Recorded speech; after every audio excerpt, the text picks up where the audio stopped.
You are watching Sound Candy Talk live.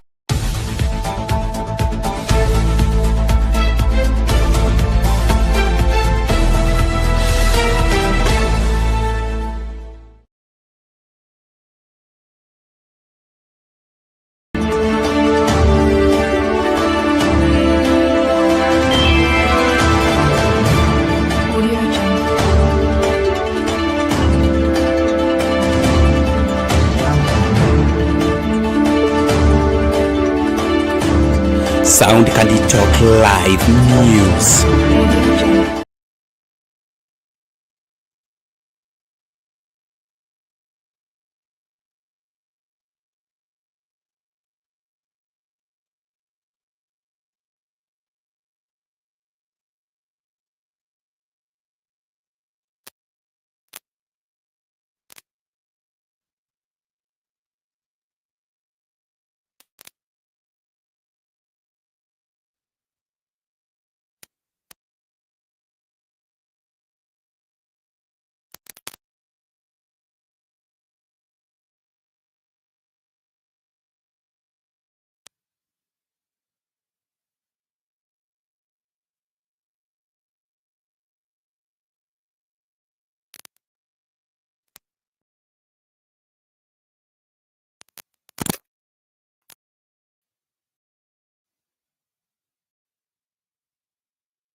President and Commander-in-Chief of the Kenya Defence Forces, Honorable Wycliffe Oparanya, the CS for the Ministry of Cooperative and Micro, Small and Medium Enterprises, MSMEs, Principal Secretaries present, led by PS Susan Mangeni, PS State Department of MSME, representatives from the United Nations, representatives from the International Labour Organization, ILO, bankers, partners, MSME stakeholders, the Hustler Nation present, ladies and gentlemen. Your Excellency, this morning, we gather to celebrate the United Nations International MSME, celebrated under the theme, Enhancing the Role of MSME as Drivers of Sustainable Growth and Innovation. The 2025 celebration marks the 9th year of celebration since the official launch of the MSMEs Day in the United Nations General Assembly on the 27th of June 2017, following a resolution by the United Nations General Assembly 2017, designating the MSME Day to recognize the crucial role the micro, small, and medium-sized enterprises in achieving sustainable development goals. And allow me at this point, Your Excellency, to invite Tito Arunga, who is representing the United Nations, just to make some few opening remarks.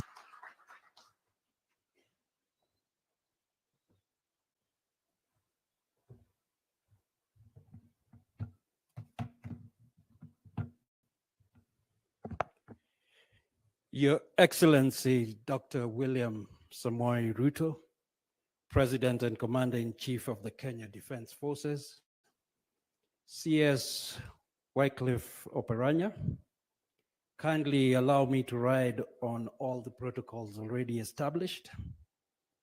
The MSME Day 2025 comes at a pivotal moment for development globally. It takes place just ahead of two key international milestones: the 4th International Conference on Financing for Development in Seville, and the 2nd World Summit for Social Development in Doha. These key events will both grapple with urgent questions of financing, equity, and inclusion in an increasingly volatile world. It is in this context that today's commemoration offers an opportunity to reaffirm the essential role of micro, small, and medium-sized enterprises in shaping inclusive, resilient, and sustainable economies. This year's theme, leveraging the power and resilience of MSMEs to accelerate sustainable development, captures this ambition. It acknowledges that MSMEs are not only engines of economic activity, but also catalysts for innovation, poverty reduction, and dignified livelihoods.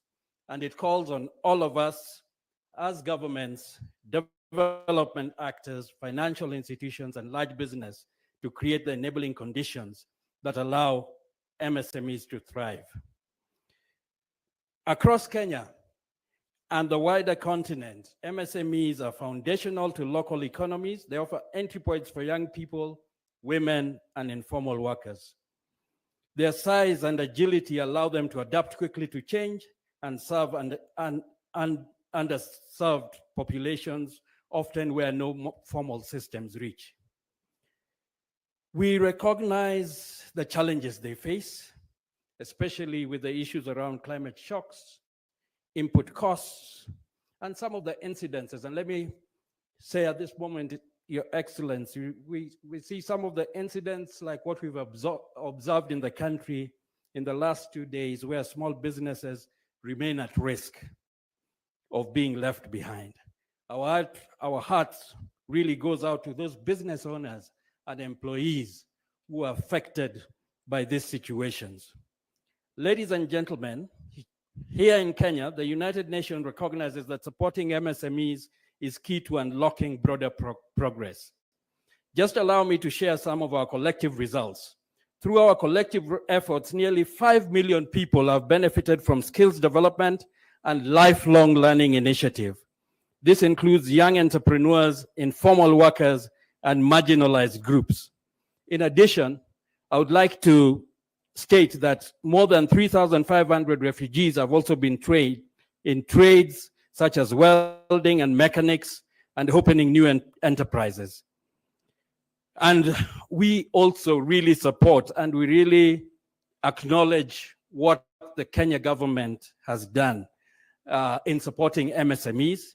And we recognize and have been there to support the prior learning policy, which I think is a very powerful tool, which has allowed over 1,200 informal workers to have their skills certified. This not only opened doors to higher value opportunities, but helps to close formal recognition within these enterprises. So the UN is collaborating with Kenya and our partners, governments such as the Swedish, Canadian, the Rockefeller Foundations, the MasterCard Foundation, in seeing how to create more opportunities and ensuring that no one is left behind. To conclude, allow me to close and leave you with 3 reflections. First, why does Africa continue to record some of the highest returns on investment globally? Yet our entrepreneurs face some of the highest costs of capital and most risk-averse lending environments. Secondly, how do we harness Africa's digital momentum to support small businesses in rural and informal economies, not just through apps, but through equity in access and digital literacy? And thirdly, how do we build smarter, more coordinated partnerships that maximize every shilling invested in MSMEs? And those at the bottom of the economic pyramid. I would like to say with these 3 questions, and I really, Your Excellency, for the first time, I had the opportunity of standing next to you and seeing how you engage businesses, how you engage the partners in government, and see how do we connect the dots and make things happen for MSMEs. I want to congratulate you for this. It was an excellent observation. I will go back and share and say that, these practical steps are the steps that are going to bring change for our country. I thank you so much, and asanteni sana. Thank you very much. And Your Excellency, I bring you the warmest greetings of Dr. Stephen Jackson, our resident coordinator, along with the heads of agencies, including the head of FAO, Madam Tipo, who were not able to make it, but they send their warmest regards to you. Thank you. Thank you, Bwana Tito. Your Excellency, we also have the International Labour Organization represented. And allow me at this point to now call on Caroline Njoki, the Chief Technical Advisor, to also make some brief remarks. Tumpigie makofi akija. Welcome.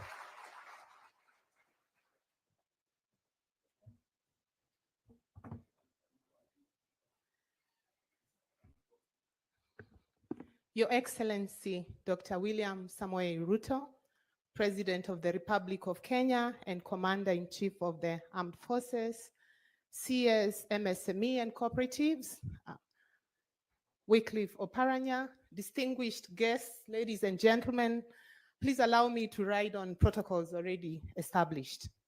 The International Labour Organization is the UN agency for the world of work.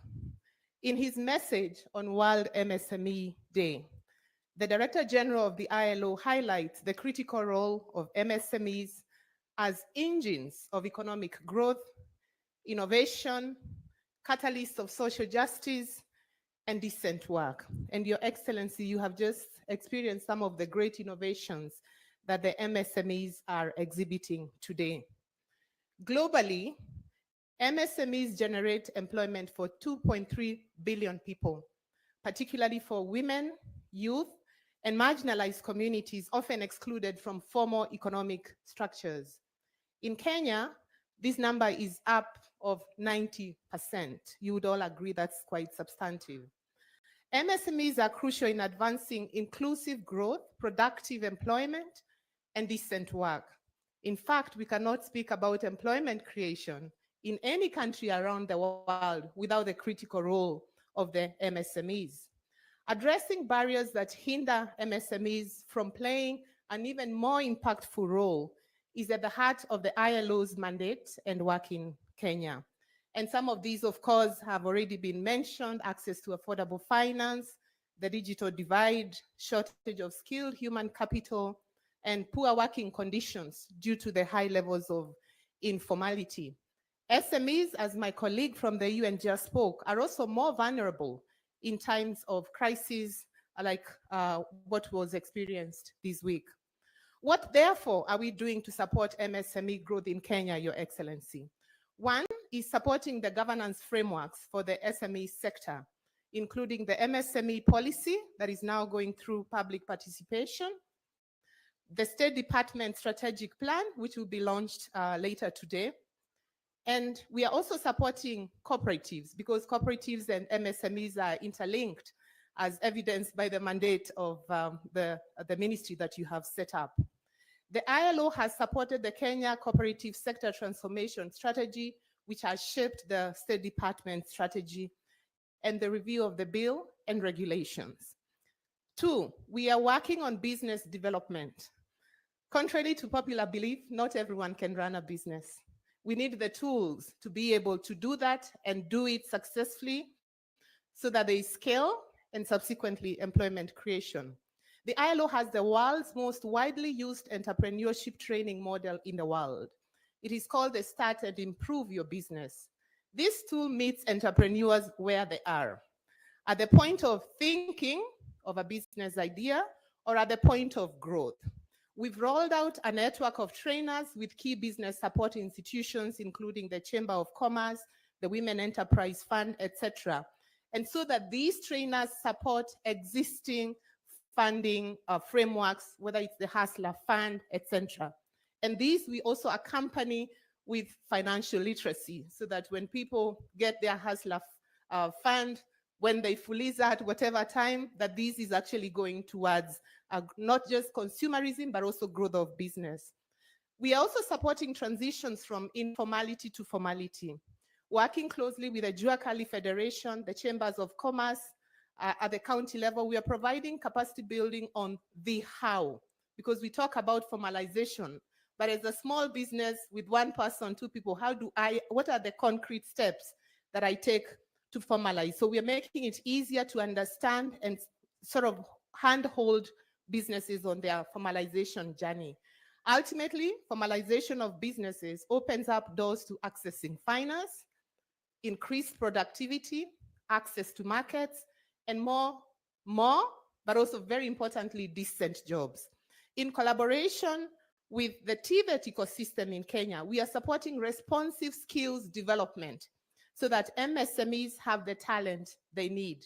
If we are pressing oil, do we actually know how to press it? And do we have substantial talent to develop that?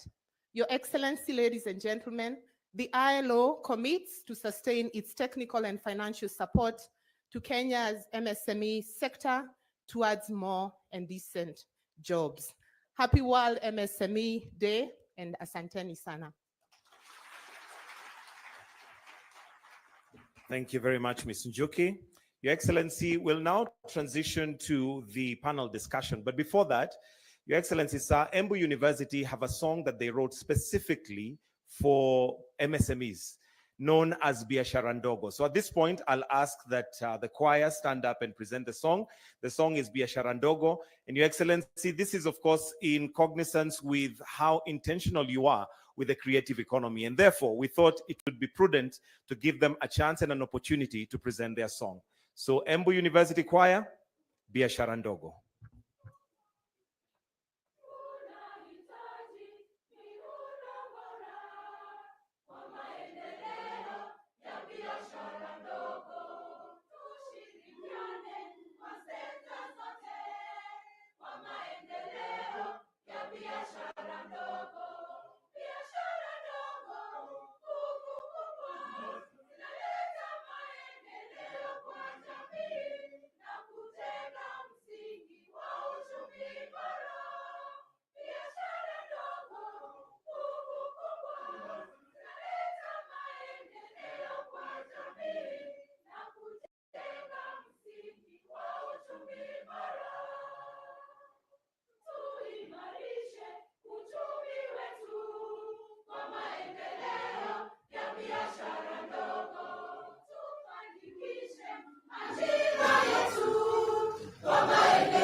Asante sana, Embu University Choir. At this point, Your Excellency, allow me to invite PS Susan Mangeni, who will then introduce her panel and transition to the panel discussion. We can welcome her with a clap. Very good.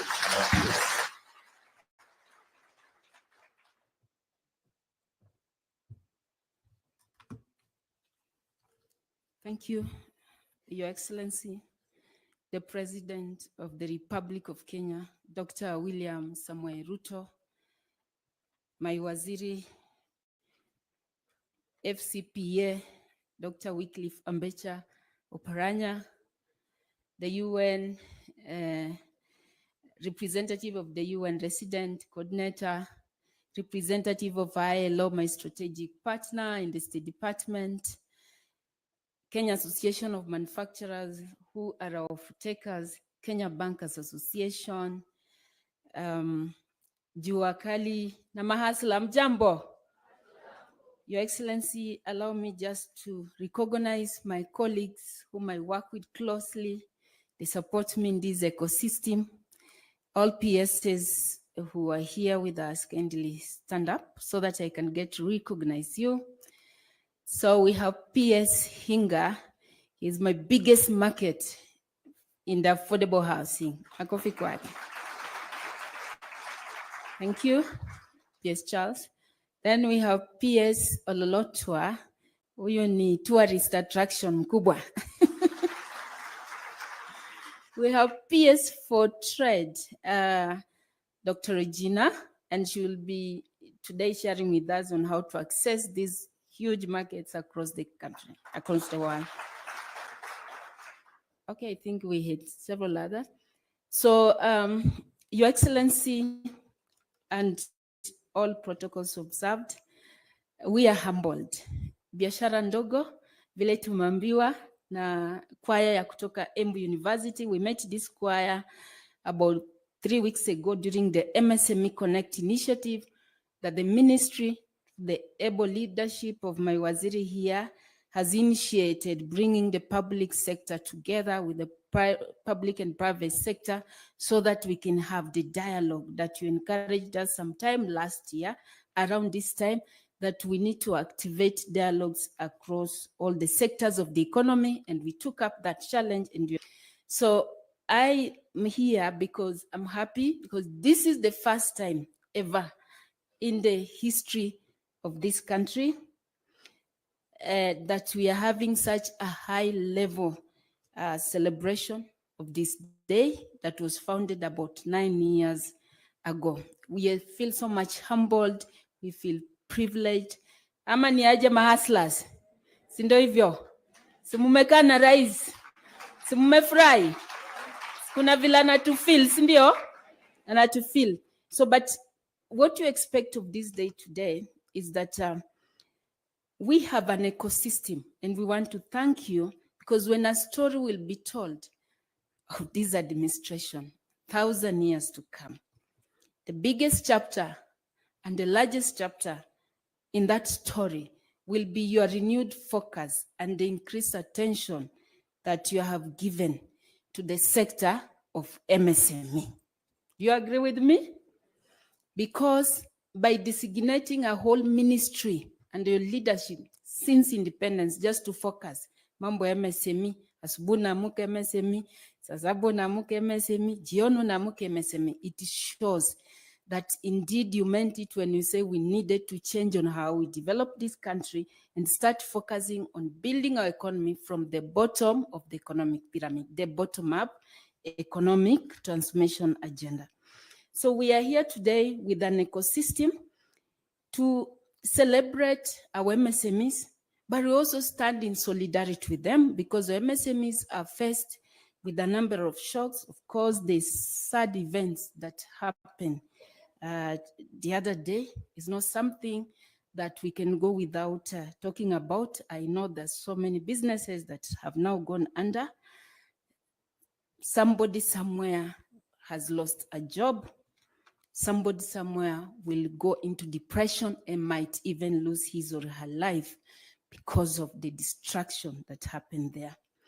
So biashara ndogo ni nguvu. Sisi tunaomba tu wakitafuta mambo yao, pia sisi watupatie nafasi tufanye mambo yetu. And I leave that to other actors in the ecosystem who will talk about it. But it is really sad.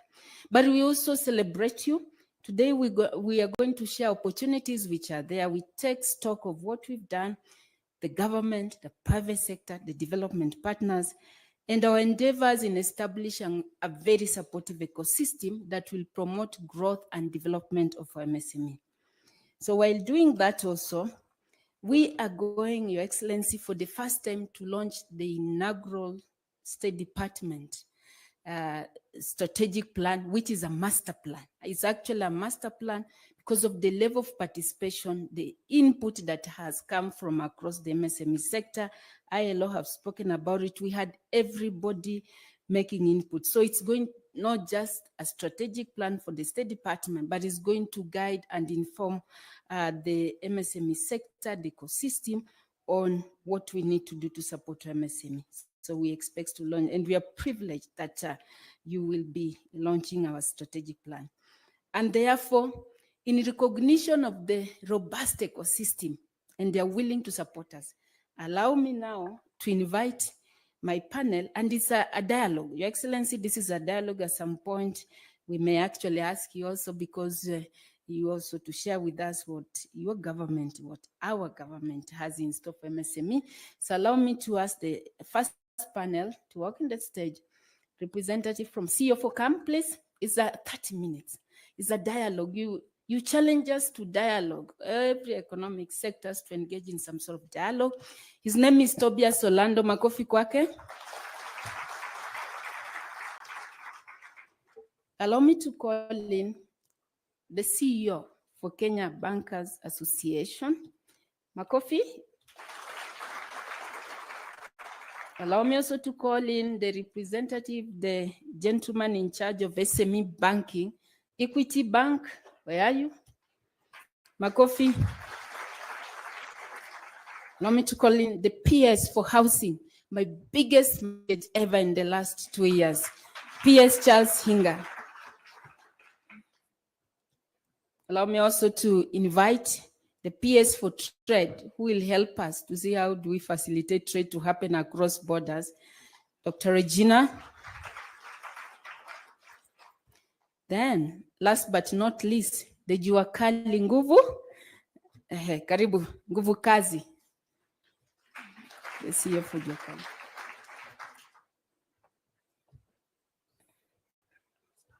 I didn't realize I didn't. Sina kiti hapa. But ni sawa tu. So this is a reflection of the ecosystem, but also in the plenary, we also going to have a few interjection, and this thank you for that. So we will have a few interjection, especially from the development partners and MSMEs themselves. So here, I don't have any particular order, but we are here to renew our commitment for the MSME sector. I have government here, and then I have also private sector here. I want to begin by Kenya Bankers Association. And my question to you is that the ecosystem to be complete, we must unlock access to affordable credit. If you look at the events that happened 2 days ago, we have MSMEs who have been crying. I had just taken a loan of 2 million. Everything has come down. How am I going to recover?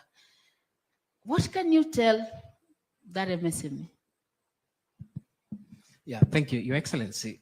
We were on these grounds with you last year in October, and we gave a commitment to be able to double our support to MSMEs. So we were at 75 billion contribution in 2024.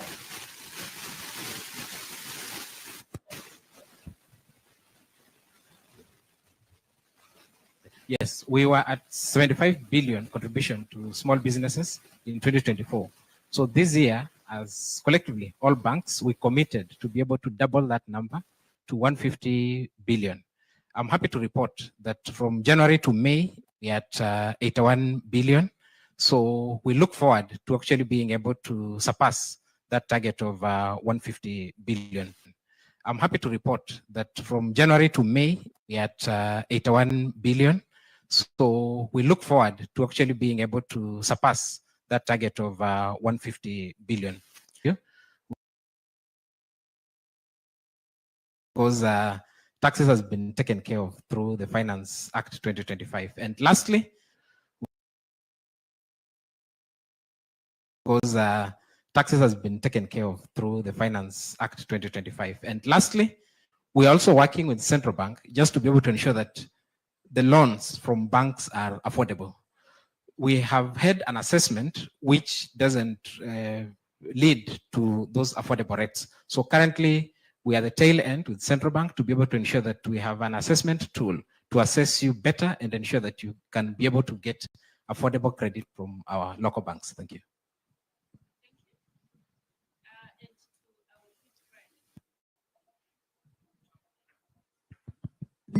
All right. So from Equity, Equity is known for having been among the first financial institution to deepen financial inclusion. Our recent conversation with Dr. Mwangi, who is the group CEO for Equity, revealed that it's only 60% of your financing goes to business. Only 6% of your financing. So most of those loans are going for other personal users. What do you think we are not doing? So what do we need to do to now deepen credit inclusion, transition from financial inclusion to credit inclusion, so that wananchi hawa MSMEs wetu mashujaa can get access to loans, to affordable credit to do business? Thank you, Madam PS, Your Excellency. This is Colin Sonyonyi, Director SME at Equity Bank, Kenya. I'll start by just trying to debrief on the numbers. So if you look at Equity Bank this year, we've reached out to 757,000 MSMEs, just reaching out to give them a view of what SMEs can do. We've trained 652,372 SMEs. We've then given funding to 350,149 MSMEs.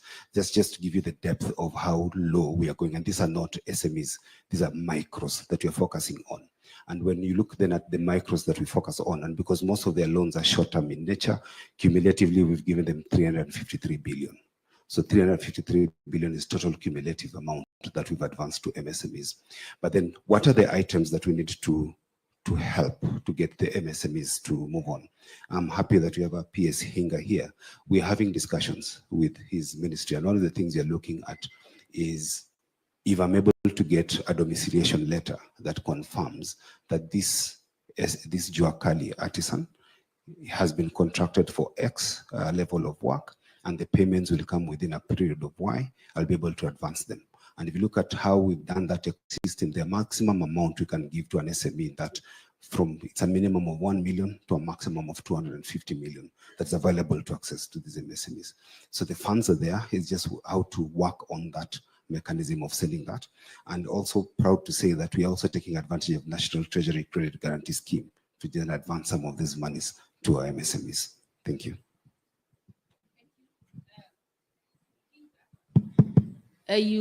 You've told us, and I know we've had this conversation, you have 11 billion Kenyan shilling word tender for Juakali and for Madirisha and all those. But now tell us, what do you think what is the uptake, first of all, of those tenders? And what are Juakali saying outside there, so that the commitments that Equity and the Kenya Bankers Association are making, we see what is it that we can do so to increase the uptake of this opportunity? Thank you very much, PS. I think allow me to set the scene. We live in this country, and you know that we have a broken housing market where 70% of your urban population lives in the slums. Then you have a problem. It is one thing to discuss it. It's another thing to have a plan. So you have we have a program where we are fixing an existential problem where the do nothing is just going to make the situation worse. We also have a situation whereby we are food insecure country, and we know if you look at our breadbasket counties, we are subdividing the land and putting up real estate, and therefore our arable land is getting smaller and smaller. So that is important because we are solving an existential problem. Now, while doing that, and because the biggest question that Kenyans asked is why housing and why housing now? It is very important to understand why are we having this program, and despite the noise that has been there, we have stuck with it. We are doing that because the dividend of fixing a multi-generational problem has also created opportunities. And these opportunities lie in enterprise, in job creation. You all know that when you read history, whenever the world had an issue with the economic meltdown, progressive leaders, FDR during the Great Depression, President Obama, just to quote two, in the Great Depression, they focused on building, and you build out of that depression. President Obama did the same thing. And we have a president here who equally, when he came into office, we were struggling with the challenges of post-COVID, and equally we had the war in Russia and Ukraine that was affecting our supply chain. Now, so what that has created is an economy that is not creating enough jobs. At the same time, you have a situation whereby you have a massive urban migration. We have over 500,000 people who are moving to urban areas every year. And then you have got almost 800,000 young people who are joining the job market every year. You must have a plan. And that's why housing is a great opportunity to invest, because of the great supply chain that exists in housing. If you forget for once that housing is 4 walls and a roof, and you think about every component that makes a house, each one of them is an industry. So we have a problem which then creates what we call a consumptive demand. Therefore, we have taken a program, we are targeting 200,000 homes, and I want to just give you a few statistics leading to the 11 billion. Number one, we are at 148,000 units under construction. Now, we could have easily said, okay, let's import all these doors and windows because maybe in China they make them faster, maybe they make them cheaper. But we said we want to invest in our people. People know how to make doors, know how to make windows and all that. Of you in that sector. We took a chance on you, and we replaced products that we know you make. The other thing that we were very but in removing the middlemen. In the past, we knew between the opportunity in yourself, the people who are actually doing the job, are many people who make more money than you who is actually making those doors. So we decided to go direct. And we're going directly to the Juakari Association. We have organized you, and we have given you direct opportunities. Here with me today, I don't know where they are. I have 4 beneficiaries, one from Kibra, Soweto, whom we have given 700. He's here at the back there. If the PS has a chance. Maybe someone should pass a mic to him. He looks rich. Because I think it is time for you to hear from the real people who are benefiting, because sometimes it sounds like a story. In a minute. So yeah. The Kibra group has 720 million shillings worth of work. Now, you know, 720 million shillings is not small change.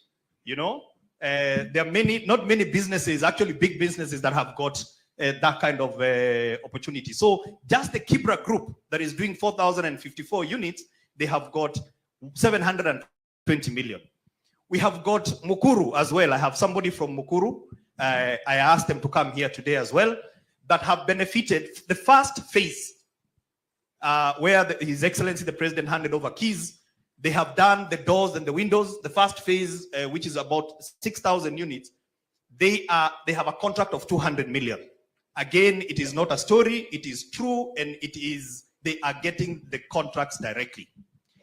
We also have Ruto, where I think was one of the first one that we did the groundbreaking with His Excellency the President, nearing completion. They have another contract of 120 million.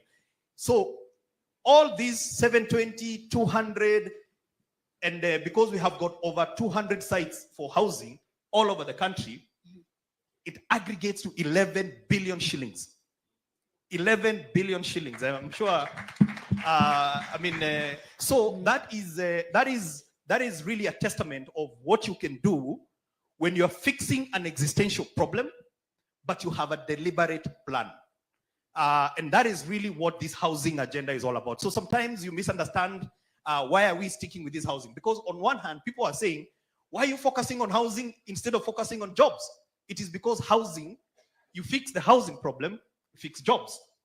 So we have a lot to say, but because of the interest of time, and I get very passionate about this because This is real. It is changing people's lives. And by the way, guess what? Not only are they getting those billions of shillings, they are also the new homeowners. So the real dividend is that they not only build the doors and the windows, they're the real homeowners. And the last point is 11 billion PS was probably a statistic when we had Madaraka Day. Since then, I've already signed new contracts. So I will soon be updating you where we are, because every site that we are signing, there is opportunities for MSMEs. And those are only 3 products. Thank you, PS. Doors, I'll give you windows, another round. and balustrades. But Your Excellency, we have got 69 products. So we've only tested 3 products, and we already have 11 billion. Can you imagine how this country will look when we roll out the 69 products? Thank you. Sorry for taking Thank too much time. I had to add you some more minutes because I'm going to knock at your door with my Juakali. You are a huge market. You said how many billion again? Thank you. So can we get to hear from Juakali, a person there, just in a minute? Tell us, what is your experience? How are you accessing finance? Because they are here. These people today, they need to tell us how they're going to support you. Thank you so much.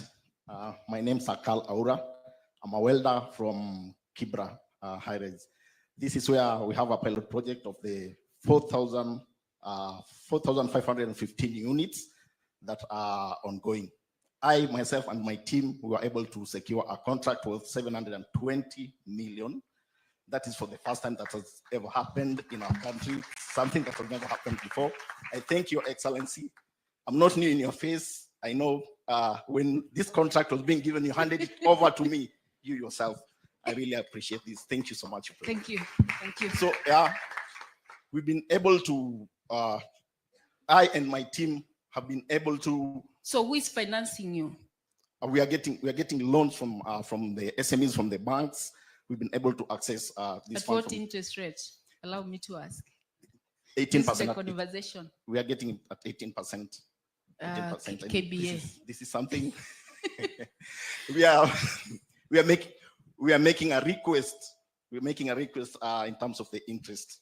We're really crying that if you. Thank you. Please, Lloyd. I'm sure Your Excellency, you will come in on that, because 2.5 years ago you sat with this Wakurugenzi and you agreed we can really get to push this credit to a single digit. And I think this is a conversation that we are going to have. Thank you very much. Let's clap for him.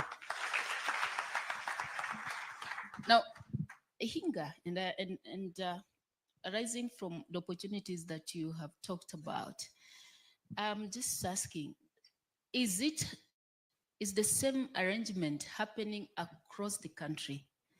I mean, if I go to Kitale, if I go to Isiolo, if I go to Mandera, are the Juakali in those areas gaining access to this opportunity, or are we importing Juakali from Nairobi? It is happening in every site.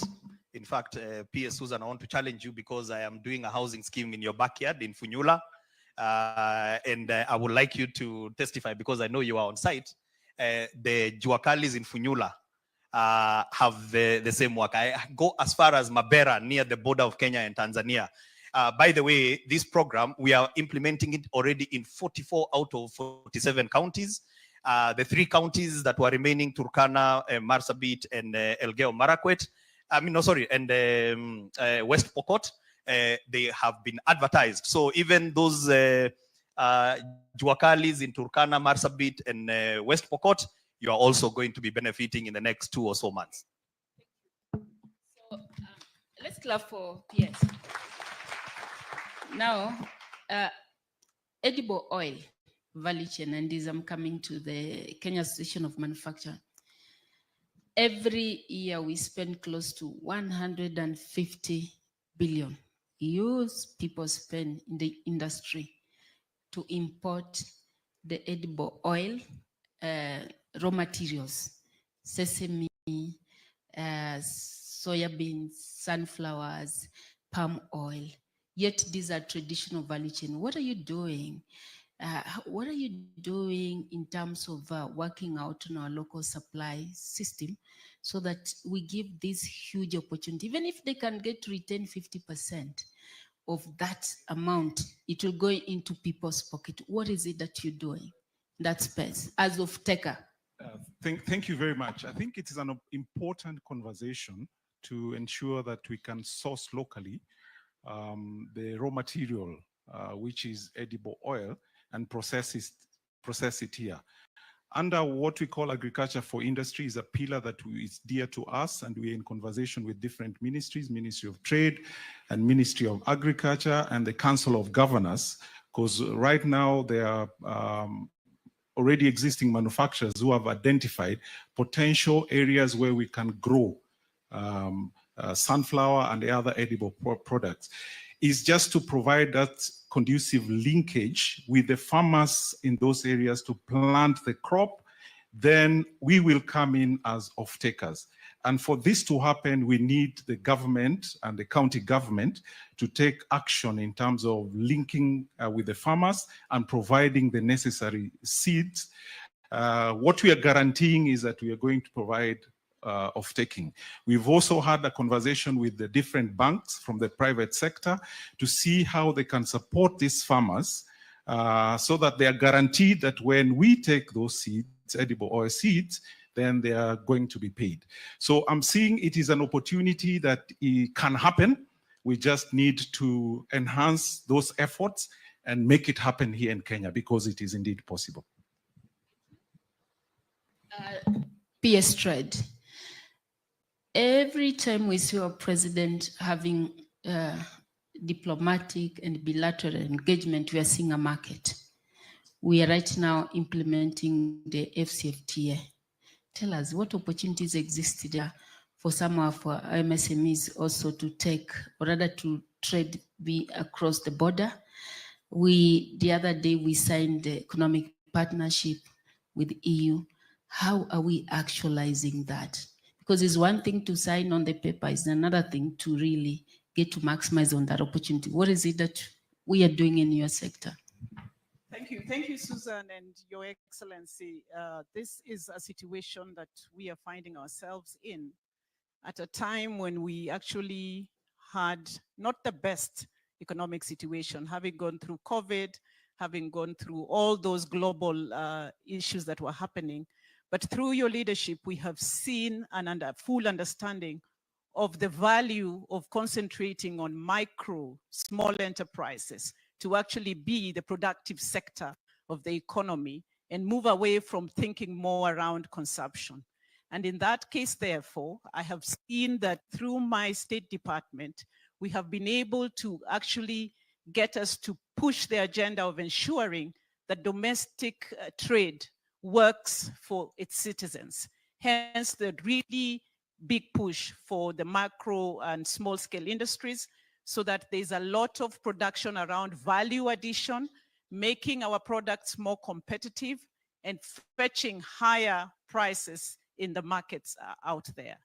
This therefore means that when we are going into entering agreements with the European Union, the UAE, the Africa Continental Trade Agreement, we are really focusing on ensuring that we stop taking to the market our raw materials, but send to the market the value-added products that we are producing locally. Hence the reason why today is a very important day for us, because we are really getting to get the MSMEs to understand that they can not only produce for the domestic market, but there's potential for them to actually export out there. So, Your Excellency, your move for really getting us to focus on a market-oriented kind of economy, where we make sure we protect our local industries, but empower our industries to produce so that they're able to satisfy the local demand as well as have excess that can be used in the global market. Principally, what we have done in this agreement is now to make it open, and thank you to you, Your Excellency, for really pushing us to enter into negotiations with China, to enter into negotiations with the EU, so that we actually start serious negotiations around trade that is beneficial to us as a country, because trade has actually been very imperfect for a very long time.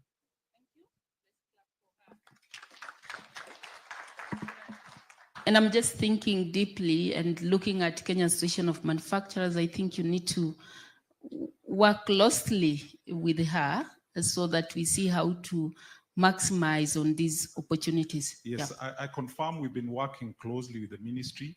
In fact, from the private sector, we've gone beyond, after the signing of the agreement, we've gone to the stage of now educating the members in terms of the customs requirement for EU, customs requirement for FCFTA market. So from the private sector, we take advantage of what government has already done and educate our members. What we encourage is that let it not be a market that it's accessible by only bigger companies, but also our SMEs can create and find a platform to export our goods to those regions. So, to Ajuakali here. Yes, thank you very much. You introduce yourself first. My name is Felix Ndunda. I represent an organization called Kenya National Federation of Ajuakali Association. We are one of the biggest employer, Your Excellency, when it comes to employment in the informal sector. And maybe before I proceed, I would like to recognize our two members there from Ajuakali Association, Kamukunji, Secretary and the Chairman, if you can just wave. In the sector of metal fabrication. So the Ajuakali sector, Your Excellency, is a sector that for the longest has been creating employment, especially for the young people. And I can tell you, you are truly talking to right now. I'm also an artist and I do leather shoes, like the one I'm wearing here. And I'll also, your next pair, I can be able to do it for you. So that shows that the Ajuakali sector, we are skilled. And right now we are running several initiatives.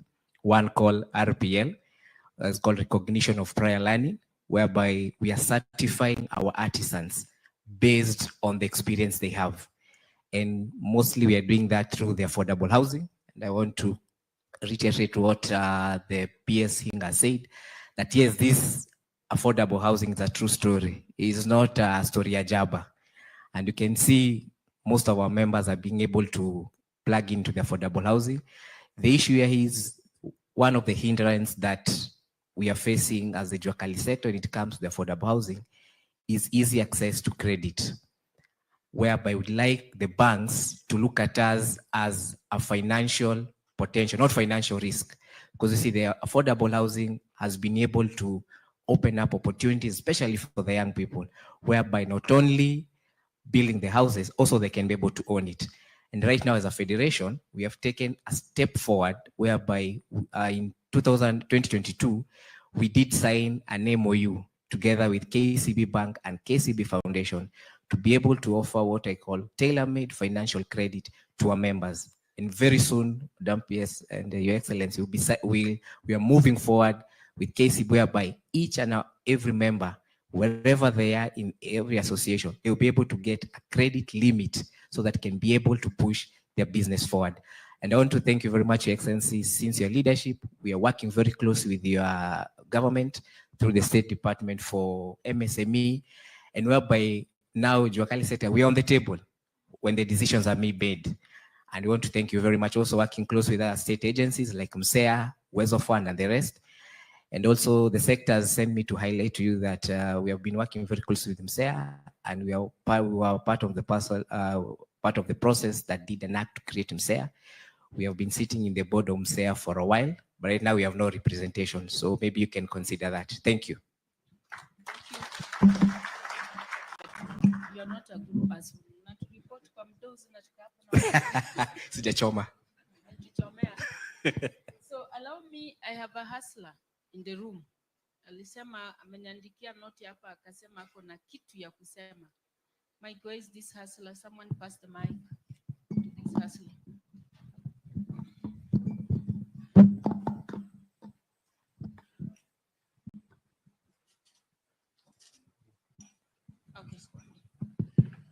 Okay, kwanza nishukuru Mheshimiwa Rais kwa nafasi hii. Majina yangu ni Kevin Amateshe Ahonya. Mimi ni mfanyabiashara. Nimekuwa for business for 20 years now, Ajuakali. I deal with ladies' shoes that has sustained my family for 20 years. On 24th, I was self-employed, and on 25th, I was forced to be among the jobless because of what happened. As we speak right now,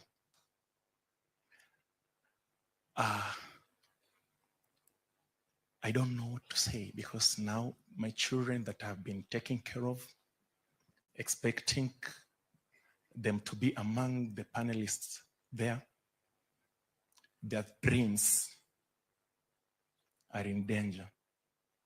My prayer is that as much as Mheshimiwa Rais is making effort to employ as many as he can, let's understand not all people will be accommodated. We have those who are self-employed, who depend on their effort. I wake every day at 5.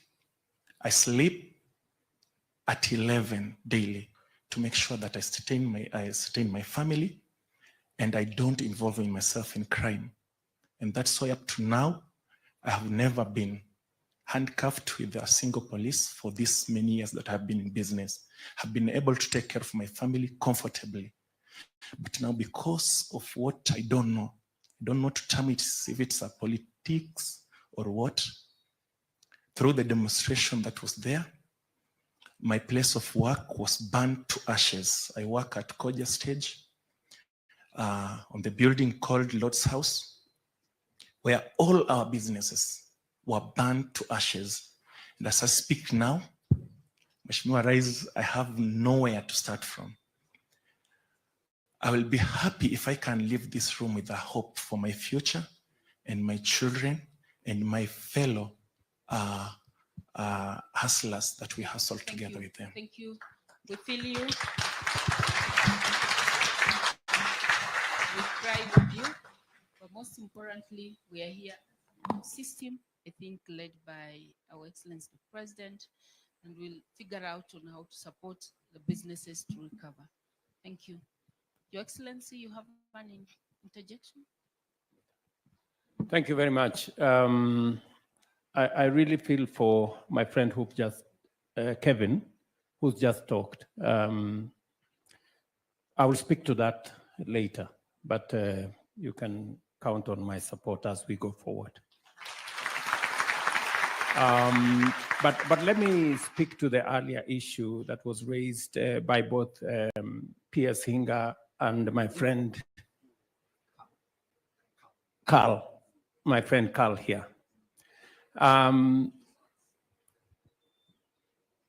As Hinga said, we came with a plan, because out of the many challenges we have as a nation, we have to figure out how do we deal with the challenges that face our nation.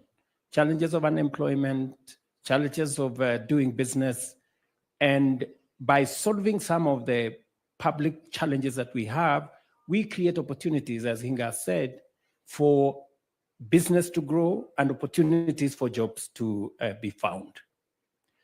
Particularly on the housing program, as you have been told, countries that understand how to grow out of challenges, you build your way out of situations of depression. Because of what we have done, we have not only created 250,000 jobs, as I talked to you, physically in the construction sites. We have 200 construction surveyors, masons, carpenters, electricians, name them, working. But we also have people like Carl here, people who are in the Juakali sector. Juakali sector was never organized. I have listened to them, and many of them are saying you get a window one day, a door another day, you stay for 2-3 weeks, you haven't found something to do. and the earnings become so intermittent that somebody cannot sustain a livelihood. So what did we do with housing? We decided that this Juakali sector, we're going to formalize it. We're going to give them contracts. And when we designed the whole housing program, we made it intentional and deliberate that we are going to give a separate contract to the contractor who is doing the civil works. We are going to have a separate contract for all the other products, including doors and windows and hinges and everything else that we have in that space. And it was easier for us to give a whole contract to one contractor, and they would import all these things from everywhere. But our identification of the Juakali sector was intentional because we wanted to create enterprise locally. We wanted to create jobs and support jobs locally. Many people did not believe that the Juakali would do this. But I can tell you today that we do not have a single Chinese contractor doing our affordable housing. We have all local contractors. All of them, 200 sites, 148,000 housing units are being built by local contractors. That's number one. Number two, the Juakali that was informal, the Juakali that nobody believed in and did not have quality products. We have sat down with them and we have told them we're going to give you a contract. I remember when the initial, we put together the people in Dagoretti Corner, in Ngong Road and Kamkunji and Kariobangi, and they didn't even have a name. So they came up with what was it?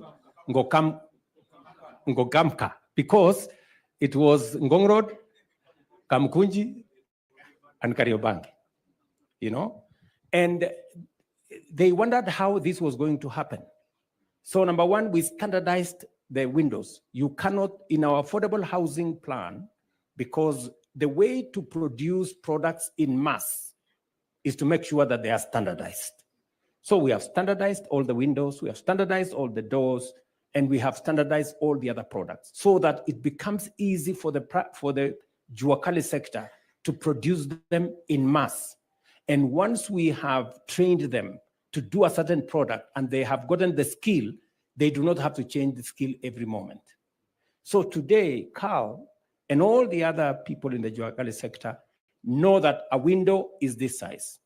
And by the way, Juakali is not synonymous with low quality.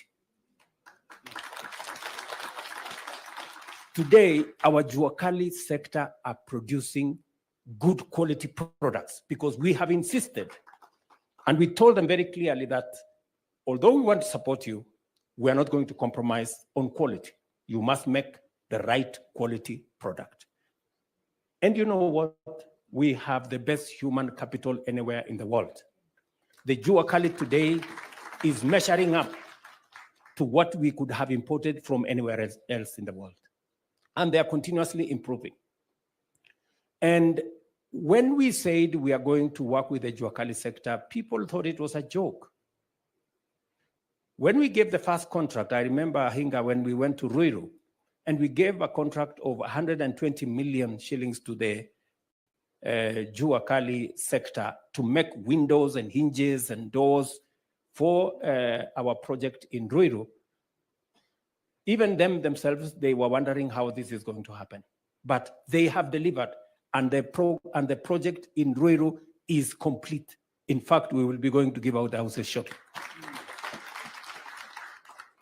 Carl here and his team, they have put together the whole Juakali sector around Soweto in Kibra.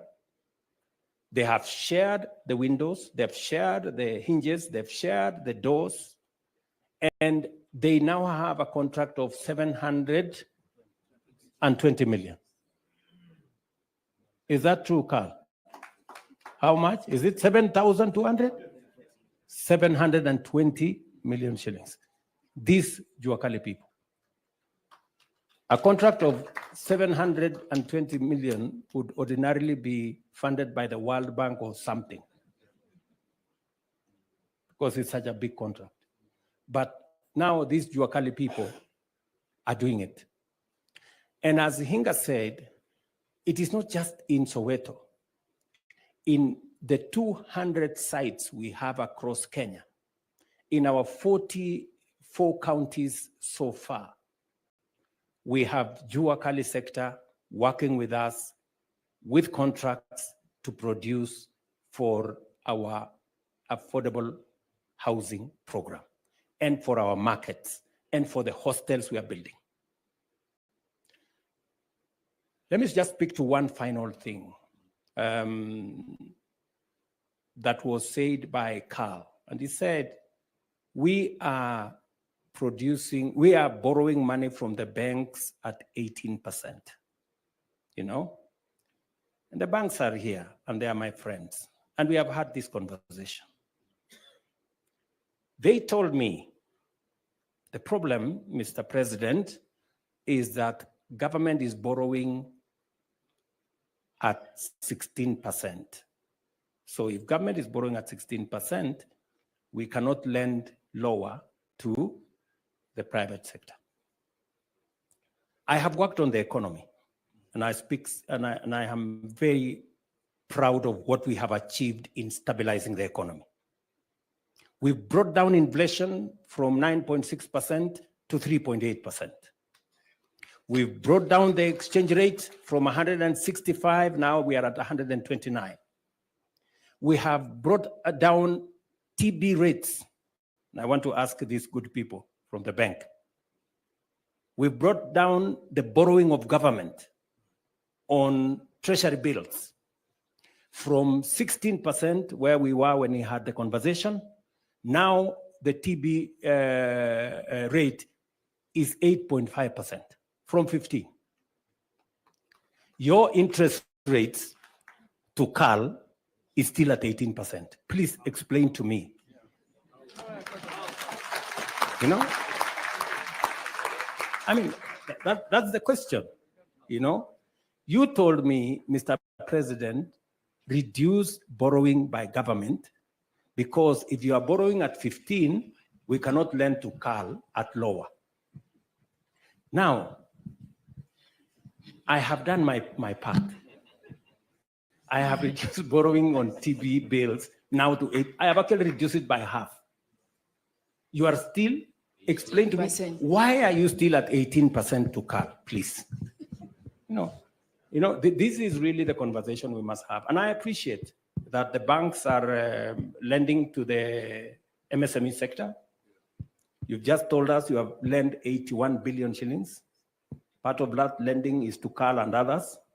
But you see, you need to be fair, you know, because you're making good profits. And I have no problem with making good profits. But surely, you should consider your customers. I think we must be deliberate about reducing interest rates. And the public is asking. The governor of Central Bank, Kamau Thuge, has been discussing with banks. And banks have told us, oh, you know, we are going to reduce interest rates. Oh, you know, we are going to reduce interest rates. We want you to match what you're saying with what you do, so that the sector can benefit more. And for your information, apart from cutting down on our expenditures and reducing borrowing from the market so that we can reduce rates, we've built more reserves. You know, the reason why we made a decision as government, and I drove that decision of saying, let us do more savings. Today, I can proudly tell the country that we have improved our public savings from 320 billion in 2022. We are now closing to 600 billion before the end of this year. So, and as we improve our savings, we will make it easier for resources to be available, to be lent, patient money to be lent, and then we can manage the interest rates to come down so that people like Carl and all these other people in the Juakali sector can borrow at lower interest rates. Finally, it shouldn't be the place of government to lend money. It is the place of banks. But you know, because the banks are stuck, now we have KIE, we're trying to manage interest rates at 10%. We have Hustler Fund at 8%. We're trying to do all manner of interventions because the people who are supposed to do this, my good brother from Equity Bank, you need to do it better. And we are going to work with you to see how we can do it better. So I just thought maybe I should intervene just on that issue of being deliberate about creating jobs and supporting the MSME sector, and also trying to see how we can bring down interest rates so that they can employ more people, they can do better, and they can earn from their living and expand their enterprises and grow our economy. Thank you, Your Excellency. I think our financial partners, you've taken that challenge, and the push is to get to single-digit interest rates. When we had a conversation with Equity, you said now you understand the Hustler Fund, and you're willing to graduate within that collateral frameworks that we discussed. Maybe just a minute on that. Thank you.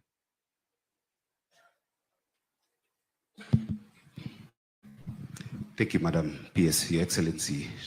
A week ago, our GCO did lead our delegation to the ministry, and personally, I got the first-hand experience to understand the Hustler Fund. When I say you talk about Hustler Fund on TV, and what Madam PS told me, I got, if I had to do an exam, I'll get A in that exam.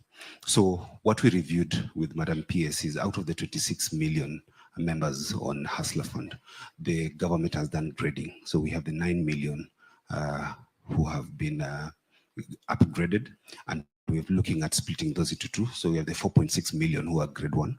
So we are working to do an enhancement so that we can incorporate them into full banking. And our GCO gave a commitment of 1 month that we should be coming to you to demonstrate how we've upgraded the 4.6 from Hustler Fund into the mainstream banking. And he also gave a commitment that we have the second level of the 4.4 million. And as part of our Equity Group Foundation, we'll have an incubator program to take them through the process of how to move from the listing phase that they were and move into proper banking. So our commitment was to then have all the qualifying members from Hustler Fund to move into our digital lending program. And to just emphasize our digital lending program, MSMEs can qualify up to 5 million shillings and they can borrow that digitally. So that was our commitment from the GCO to the Madam PS, and they are co-chair of that program. Thank you. Excellency, in the interest of time, allow me just a minute to bring in a development partner, GIZ, who's also talk about their commitment on behalf of all development partners. The reason being, when we talk about development partner support, what comes to GIZ, is there someone pass the mic to her, please? Irene, you can stand up and get the mic. It's only 20% comes through a budget, 80% they implement directly. So we're trying to say, how do we also get to have sight of the programs they support, and how do we align them to our priorities, so then we get to start witnessing impact in the MSME sector. And I really want you also to speak about your plans for capacity building. Thank you. Thank you so much, PS Susan, Your Excellency. I would want to say that what GIZ is doing is only making what is good already better. The government of Kenya has already done a lot in terms of supporting MSMEs to grow. And that's also our intention, to facilitate that process that has already been started by the government of Kenya. So broadly from the from the development partners side, we are looking at the pain points of MSMEs. What are the key pain points? One of them is financing, which has already been discussed extensively. For sure, a lot can be done by the government. A lot has been done by the government. And what the development partners will do is basically provide some facilitation in terms, for example, there before when there was the issue of the credit guarantee schemes, you'd find the likes of World Bank, KfW coming in to support government to move further that process, and also have in place policies that will really support that space. When it comes to markets, yeah, and PS Regina has mentioned a lot that the government is doing in terms of that. But we know business all ends at trade. If you show me the market, then as an SME, I'm able to work towards meeting the needs of that market. And what GIZ is doing and other development partners is supporting the Kenyan MSMEs through the government of Kenya to exploit markets, both internal and external, in the region and also in other countries like US and also in Europe. P.S. Susan, if I was to talk about also the bit about capacity development, I'll delve deeper into it when I'm talking about what GIZ does. Again, ILO has already said what they do, and also GIZ and others are also working in that space, but I'll talk more about that. And maybe a fourth one, if you look at our SMEs, there's also the bit about innovation. What exactly are we doing to create new products? Or is it just business of if so-and-so has a boutique and that's doing well, I also go ahead when I get some money and move into doing a boutique? Or can I, around the same boutique idea, create something fresh and new that can also give me money and give me an edge above the rest? So, and also innovation, when you're talking about the more serious innovation, coming up with new products, how do we go about that process? GIZ is also working and other development partners to support MSMEs. But now let me talk about what GIZ is doing in terms of capacity development. That is really our core of what we do, and that is in the space of MSMEs.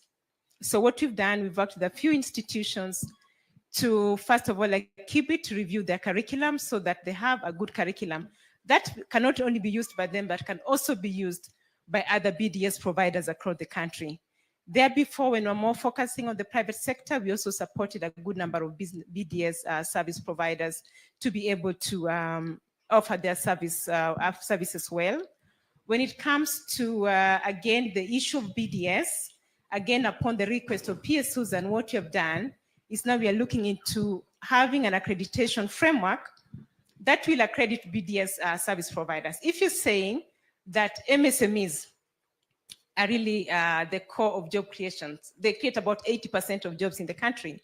But then ILO is going to tell you about what is the quality of the jobs. And not that MSMEs want to pay little money, they're not making much profit. But how can they make much profit if their business skills are not improved? And that's what you're trying to do, to hone their business skills so they can be able to be more profitable. So in terms of that, PS Susan, like you said, there's the accreditation framework that we're doing. And then above that, together with the other actors in this space, we are looking at how can we have functional business development centers so that these are not programs that are led by development partners, but that Kenyans and the government of Kenya can actually have centers. Thank you. Where they can do this. Thank you so much. Thank you. Let's clap for her. So we have a lot that we can talk about, but I just want to appreciate your renewed commitment. I think we still have pending conversation on the issue of access to finance. I think, Your Excellency, we still need a roundtable with them. And also access to sustainable markets. We'll be taking that forward.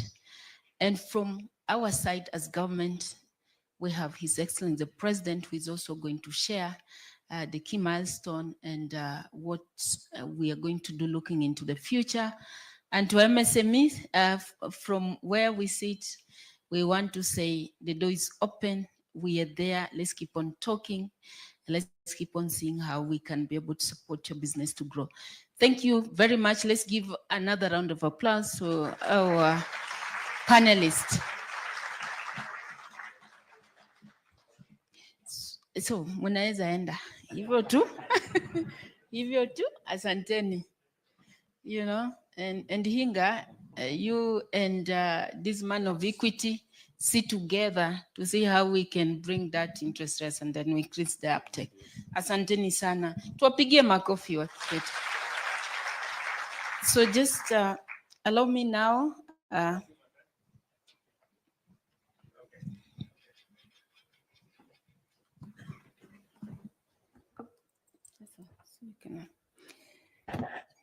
So now we want to get into the second part of this event. As we keep celebrating you, I say today we will also be launching the new growth strategic plan, a master plan for the sector of MSME. Your Excellency, with your permission, if I don't acknowledge certain people in this room, then my life will be at risk. The CEOs just stand up. This gentleman, and I think there was a lady. So we have a CEO for Uwezo Fund. Mpigieni makofi. These people have money, by the way. They have money. You meet them outside there in the corridor. Talk to them. They'll tell you how to get money. Sit down. Then we have the Director General for Micro Small Enterprise Authority, Henry Rida. For the young people, I've heard about 50,000 tunapatia vijana ya kufanya biashara. Huyo ndiye amebeba hiyo pesa. Atawaambia huko nje jinsi ya kuwapatia finje hiyo 1,000 ya kufanya biashara. 50,000. And then we have the acting managing director of Kenya Industrial Estate, who's been supporting our industries to grow, especially the cottage industries, Charles Mativo, makofi kwake. I have Secretary for MSME, Mohamed Doyo, just stand up or applaud. At least niko na mfanyikazi kidogo. The boards of our various boards, just stand up, want to acknowledge you. Just stand up so that we can clap for you. Okay, we have the board of Uwezo Fund, the board of KI, the board of Msme, the board of Hustler Fund. Iko wapi? Muko. Walikuwa nasema Hustler Fund haina board, ni kwa simu tu, si muko? Sawa, makofi kwenyu. And of course, the various chairs of the board, I say thank you for coming and for making this day become this much outstanding. I'm so happy. Mimi ni mama yenu wa Hustler, mimi ndo nawashikia huko. So allow me to invite waziri wetu, Waziri Wycliffe Ambecha Oparanya, akuje pia. He will invite His Excellency the President, and then we'll pick it up from there. Asante, makofi kwake.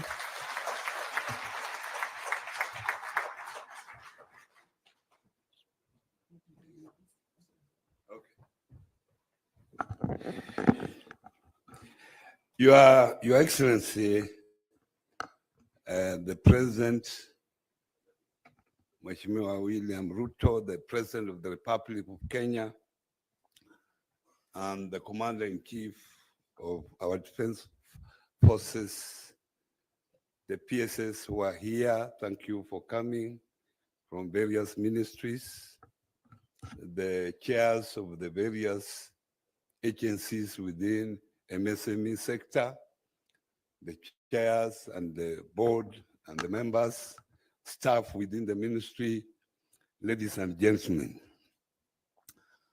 First of all, let me appreciate you, Your Excellency, for sparing time to come up, to be with us this very important day of the World Micro, Small, and Medium Enterprises Day 2025. We know you are a busy person, but you have accepted to be here. It shows how focused you are on this particular sector, because this is the only sector that is going to create jobs, decent jobs for our people, and create wealth for our people. Your Excellency, you remember when you were out there moving around, one of the major problems that you saw when you talked to those entrepreneurs was actually finance. finance has been a major problem. And as you have said, this is the work of the private sector. Private sector, in one way or another, they are trying.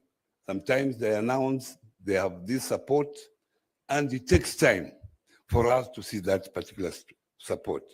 But we are happy that through your intervention, we have Kenya Industrial Estate. It has done very well in areas of manufacturing.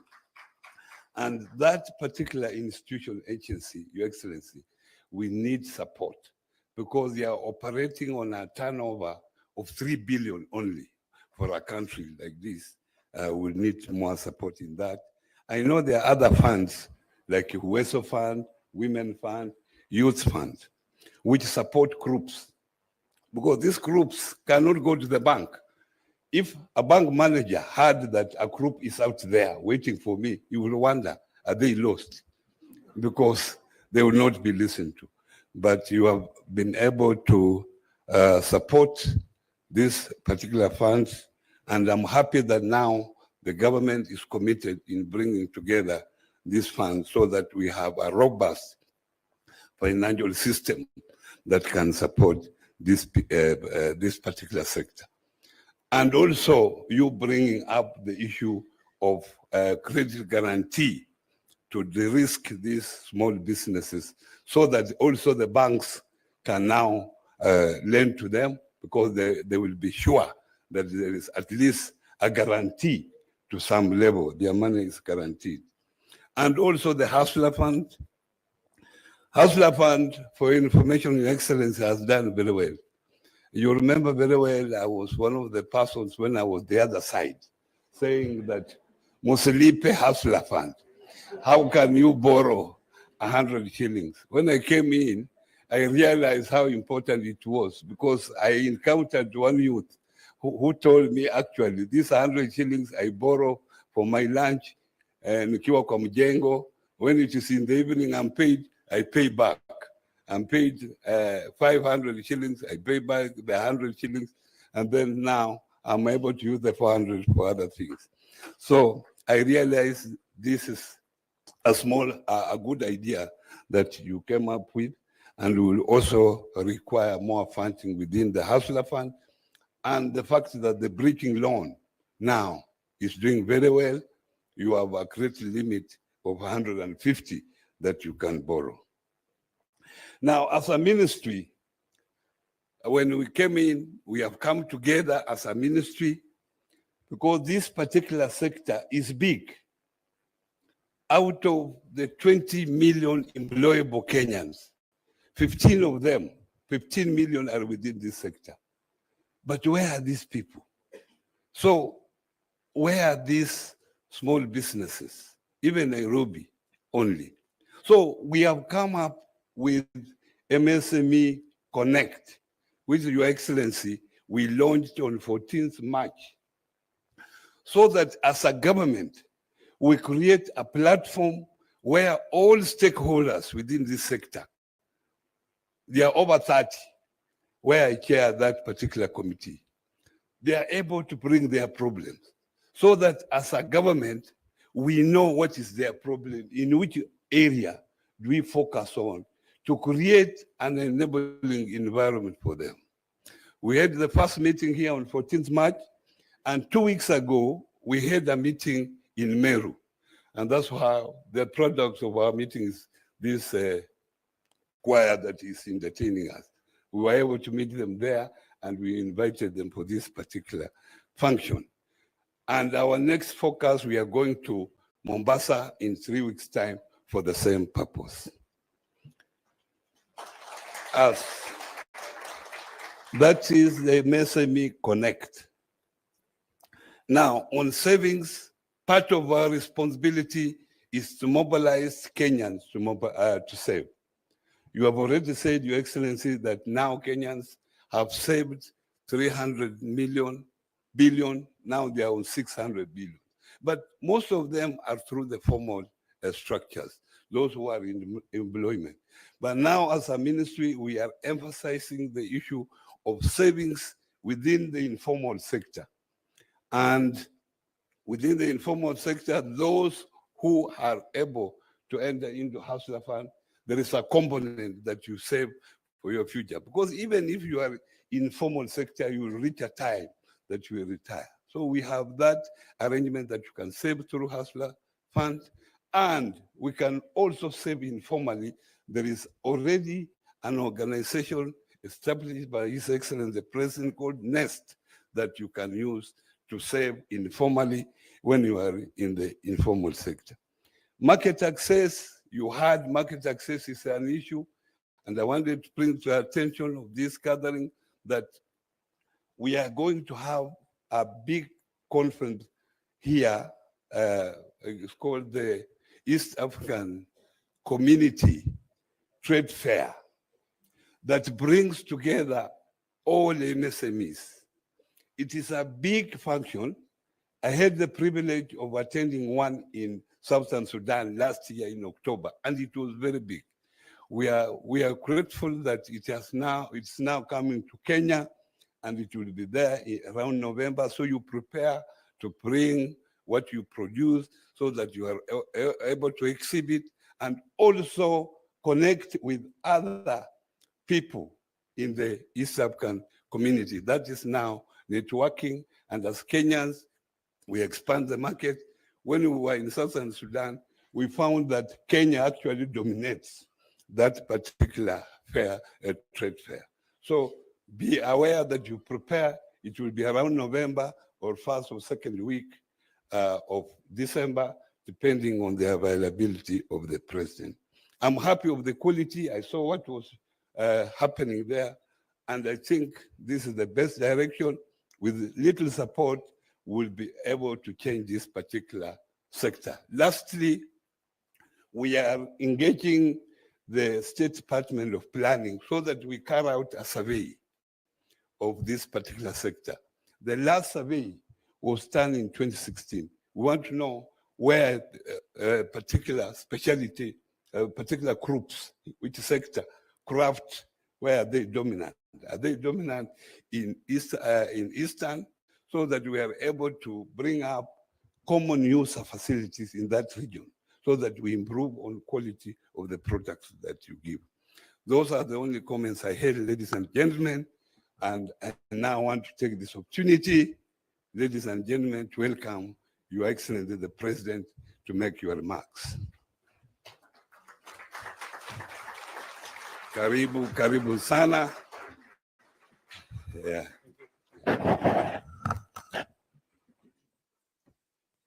Thank you very much, Waziri. Please, let's take our seats. Asanteni sana.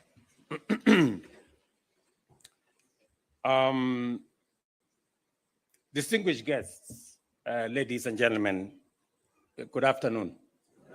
Hamjambo. No one among us here can doubt that the MSME sector is the lifeline of our economy. While the formal sector has remained relatively stable over the past 3 decades, providing employment to about 3 million Kenyans, I think now about 3.5, the informal sector has grown in leaps and bounds, now providing livelihoods to more than 17 million Kenyans, including my friend there, Kevin. And the sector today contributes about 40% of our GDP. As government, we recognize the immense potential of MSMEs to generate jobs, provide livelihoods, and sustain our citizens. That is why MSMEs are one of the 5 core pillars of the bottom-up economic transformation agenda. It is for this reason that we established the State Department of MSME Development for the first time in our republic. It coordinates efforts and anchors a robust MSME ecosystem to promote growth and development.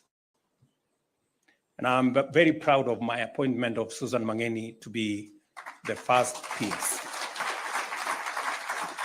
She comes with the requisite passion and commitment to this sector. Every other morning, I find a message on my phone. on what is going on in that sector. And I am forced to read. Sometimes I reply, sometimes I let pass. In our plan, we committed to end the criminalization of work by making trading licenses and the provision of trading spaces an entitlement to every citizen who applies. Today, this commitment has been mainstreamed with county governments working to harmonize licenses and moving towards a single permit regime. It is not perfect, but it is work in progress. Apart from making sure that we decriminalize the space around doing business, especially for micro and small enterprises, we've made it also easier for those who want to register their businesses. It used to be a long process. Today, from the comfort of your phone, you can register your business with just 1,000 shillings. And going forward, we're going to make it even easier for those of you who want to register limited liability companies. Ladies and gentlemen, we are also building modern markets through our affordable housing program, fully equipped with cold storage facilities across Kenya, with ICT hubs, and with facilities for trading for micro and small enterprises. Our goal is to construct at least 2 markets in every constituency, providing not only decent trading spaces, but also facilities to reduce wastage, especially of perishable goods. Already, 280 markets are ongoing, some completed, some nearing completion, and I want to commend the State Department for Housing for undertaking this exercise. And of course, the Board of Housing for supporting it. For MSMEs in the manufacturing sector, we are partnering with the county governments to establish county aggregation and industrial parks in every county. These parks will offer shared manufacturing facilities for value addition.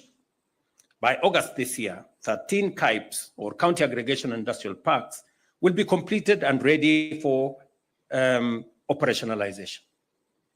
Why are we doing county aggregation and industrial parks? I just listened to a presentation by one businesswoman who said she operates out of Karioko. And she does business with Karioko because in Karioko, they have common user facilities to deal with matters leather. Karioko is very far from Bungoma or Kwale or the rest of the places. So what are we doing? To be able to enhance infrastructure available for manufacturers in the MSME sector, and recognizing that micro and small enterprises may not have the money to buy equipment on their own. It becomes necessary for us to build county aggregation and industrial parks, equip them with the equipment that MSMEs require, and work them so that they use facilities, common user facilities, to build their businesses and to expand their trade. And therefore, I'm asking those of you who are in this sector to begin to appropriate the space around county aggregation and industrial parks. Those are your spaces. You will use those spaces, you will use the equipment in there. We are going to equip those facilities, but you're going to be the end users and you will be the end managers of those facilities. We are also committed to reviewing our policy and regulatory framework to make it easier to start and run business in Kenya. Today, we have reviewed our MSME policies to support business growth nationally. And I want to thank GIZ for the support they've given us in that space so that we can have what PS is saying, a master plan of the entire space around micro, small, and medium enterprises. The revised MSME policy integrates government priorities, including the value chain approach and cluster development. It now also includes medium enterprises to support the growth of transition from micro to small and medium enterprises a gap that existed in the 2020 MSME policy. The government's digitization agenda has enabled the onboarding of over 20,000 government services onto the e-citizen platform, creating a true one-stop shop. This has significantly reduced business registration costs, as I said, to 1,000 shillings. This process can be initiated and completed from the comfort of your home, while the integration of e-procurement has made it even easier to do business with government. As I did commit to the country that we are going to transition to e-procurement. All government tenders will now be available to all people who want to participate online from 1st of next month.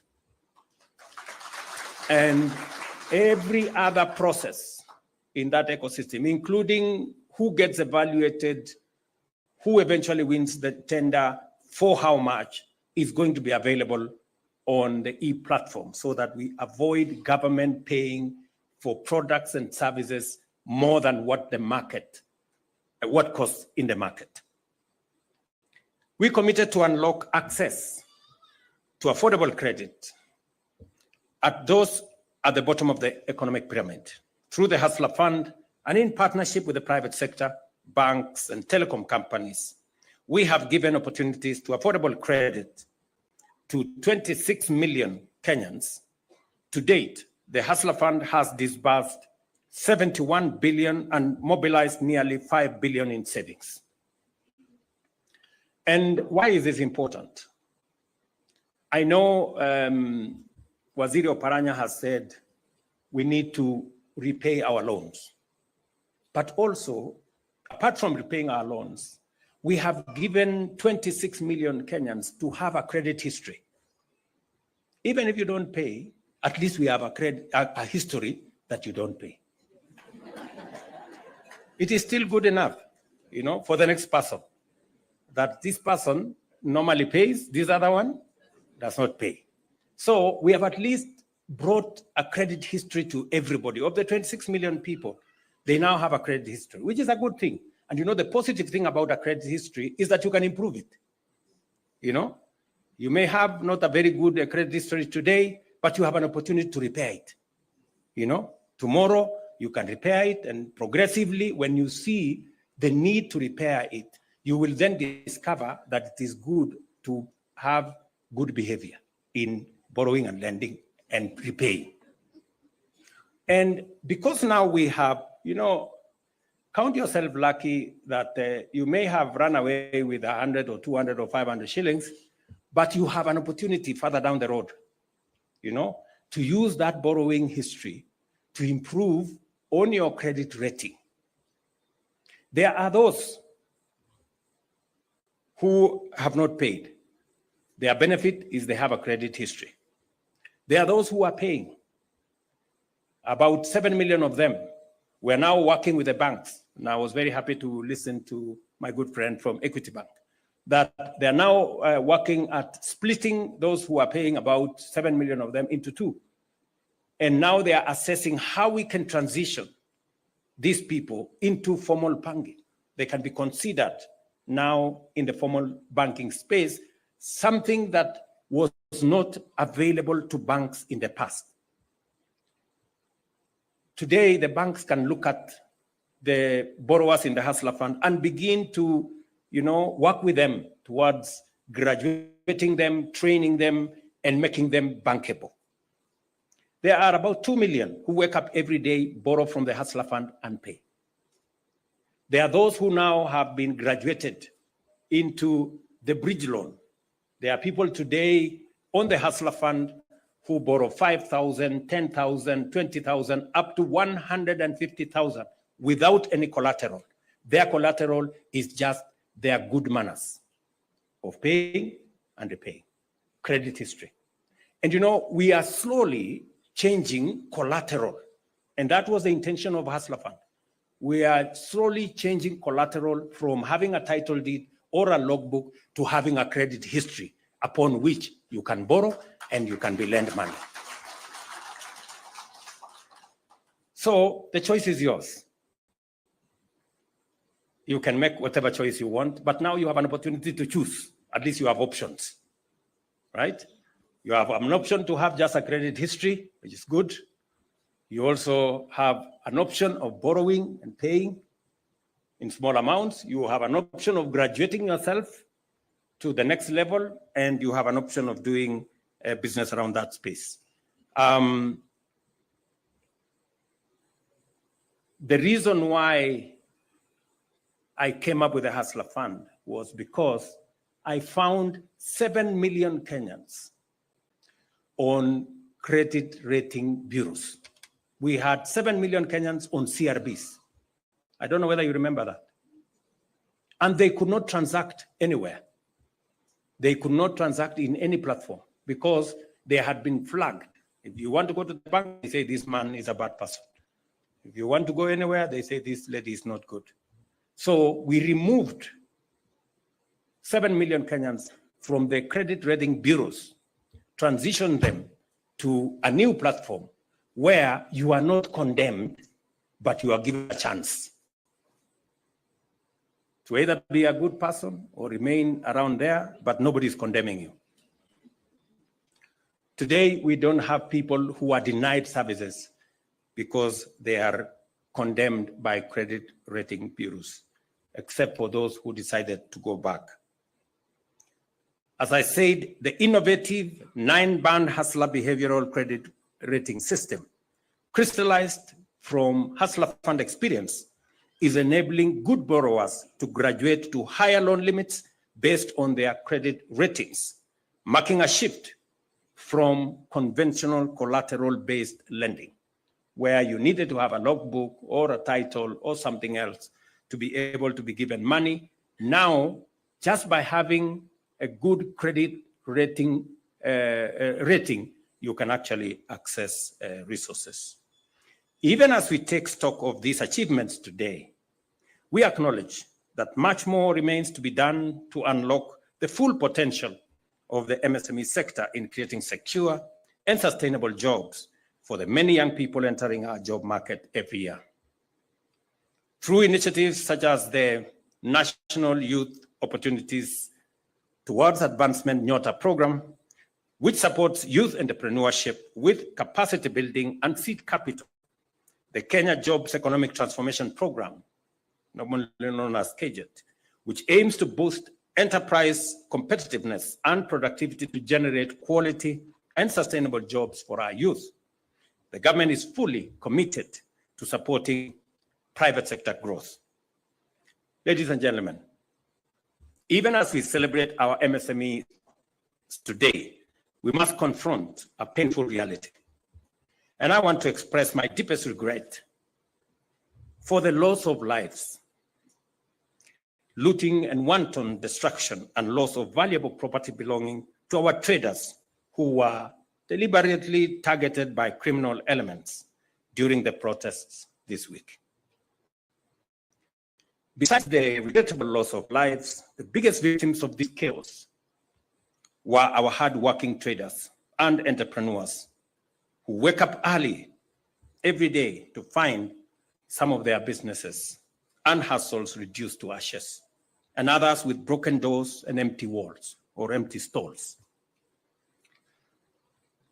Let me say this: the right to peaceful protest is protected by our constitution. We respect and uphold that right. But what we witnessed was not peaceful protest. It was calculated chaos. It was violence. It was destruction. And it was economic sabotage. Let's call it what it is. That is what it was. Shops were looted.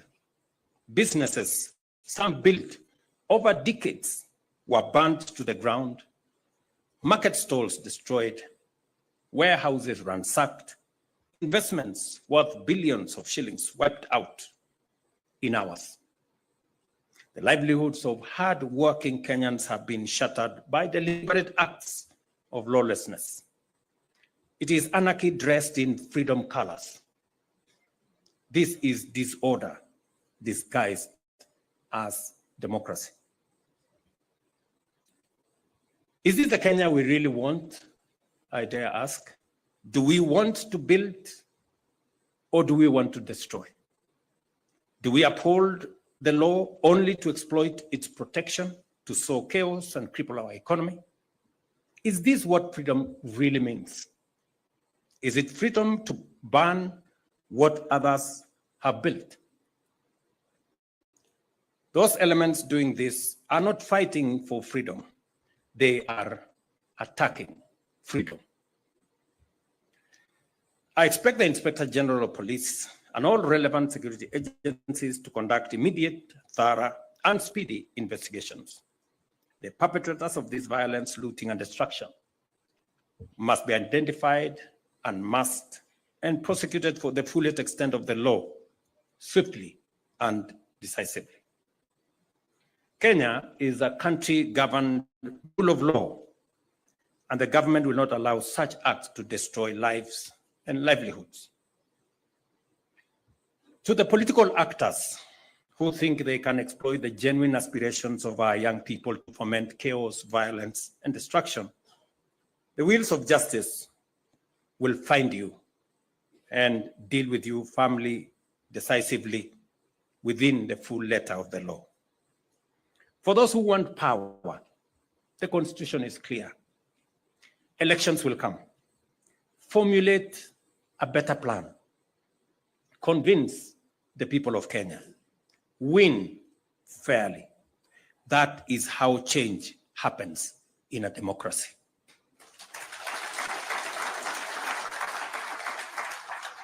Replacing a working plan that you may not like with no plan or with hate and violence will only make things worse, not better.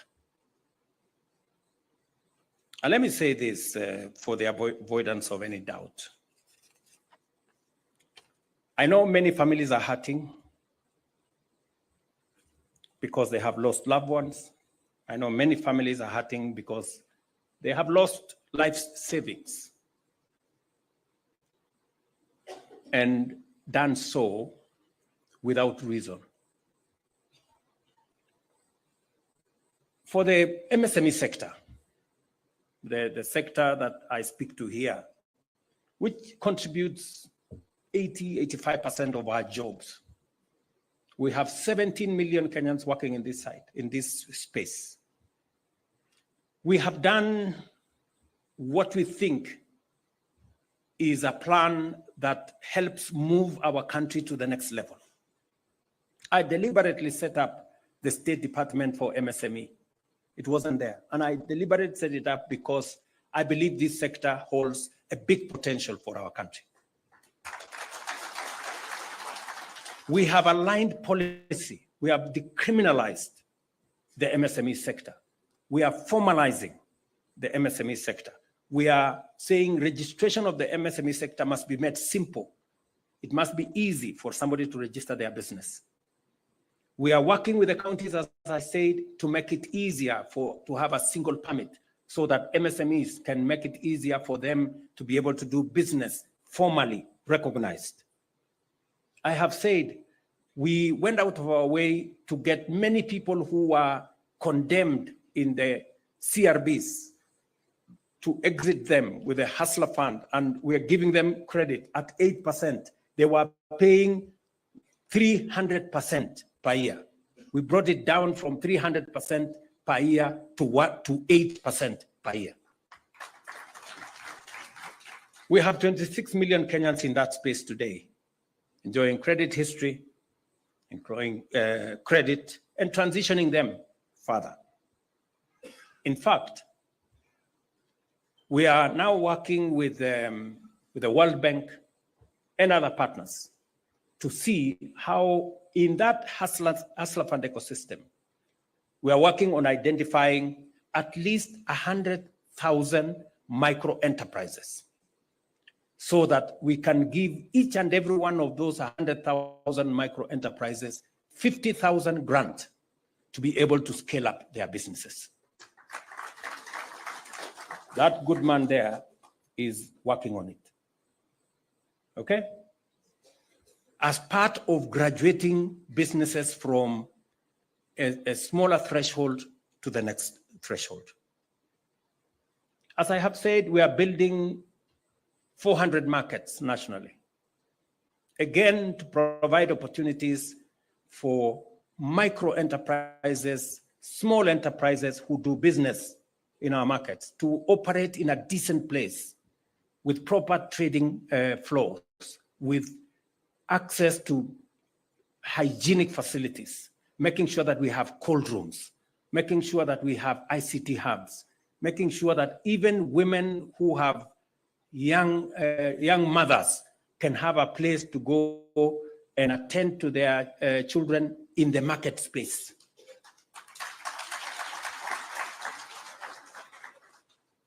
We are, as I said, working on common user facilities, county aggregation and industrial parks, recognizing that not every small trader has the money to buy the equipment for them to manufacture the things they want to manufacture. That is why we are consolidating, aggregating in a county aggregation and industrial park so that we can equip those parks with the necessary equipment so that our micro and small, medium enterprises can carry out their manufacturing in these facilities as they are doing in Karioko here, and be able to improve their products, be able to improve their markets, and be able to access even better markets.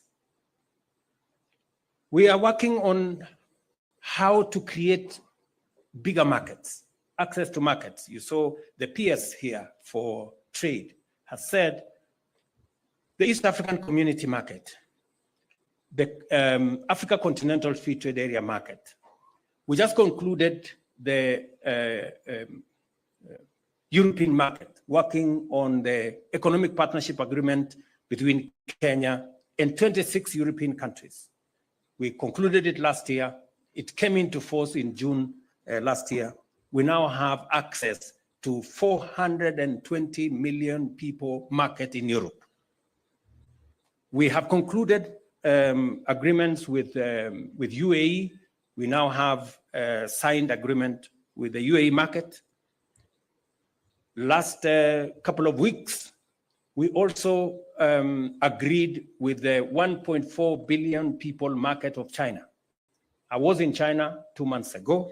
I had an engagement with President Xi, and he gave me undertaking that they are going to consider Kenya alongside other African countries for tariff-free access to their market. Now, a few weeks ago, that was finally concluded at the FOCAC meeting, where I had sent Minister Musalia Mudavadi, and now Africa is preparing itself, and Kenya is at the front on how we are going to access that market with our products, with our tea, with our coffee, with our macadamia, with our avocados, and all the other things that we are producing here. And we do not want to send our tea or coffee to China in sacks. We want to send it in packets where we are making sure that we have added value, we have processed, and we are getting more value. In the finance bill that I signed yesterday, we have removed all taxes on packaging material for tea, coffee, and all the other export products because we want to domesticate manufacturing in Kenya. We don't want to take our products in raw form to any part of the world. This is the plan. This is the implementation we have. What I'm asking is that, because I have tried to listen to the people organizing the demonstrations, and they have said three things. They have said they love Kenya, but they hate the leaders. And they have talked something about one term. And they have said Ruto must go. Those are the things I have listened to, you know? And therefore, I want to ask them this, because if you truly love Kenya, as you say, don't ban your country.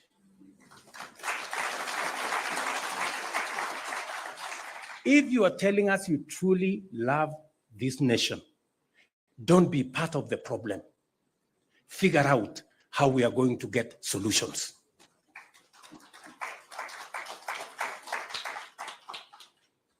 If you hate the leaders, I want to tell you, hate brings conflict. Conflict brings violence. Violence is not a solution to unemployment, is not a solution to any of the challenges that Kenya is facing. So, if your strategy is anchored on hate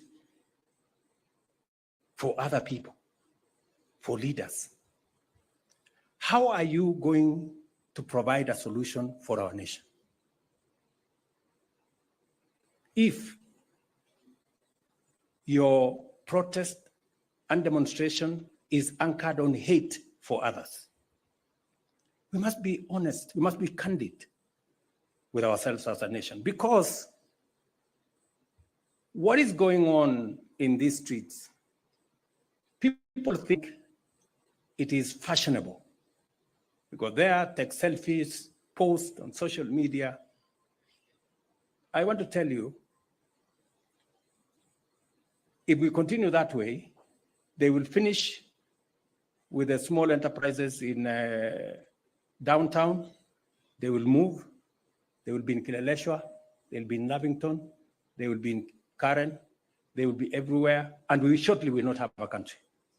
I don't know whether that is the direction we want to go. And if it's a question of terms, the Constitution already has sorted out and settled the issue of terms. Terms are limited. You can either be one term, you can be two term, maximum. You cannot have more than that. So what is this craze about terms? The Constitution already provides for those terms. So please, let us look for the solutions of our challenges. And solutions cannot be found in terms. Solutions are found in strategy and a plan. And if it is Ruto must go, tell me how you want me to go. What? You know, I mean, let's be honest with ourselves. What do you mean? What do you mean by Ruto must go? How do I go? Because we have a constitution in place, dear people, right? Yes. If you want Ruto to go, please, my simple advice to you, look for a better plan. Convince the people of Kenya that you have a better plan. This one of mine has created 250,000 jobs in the housing sector. Look for one that creates 500,000.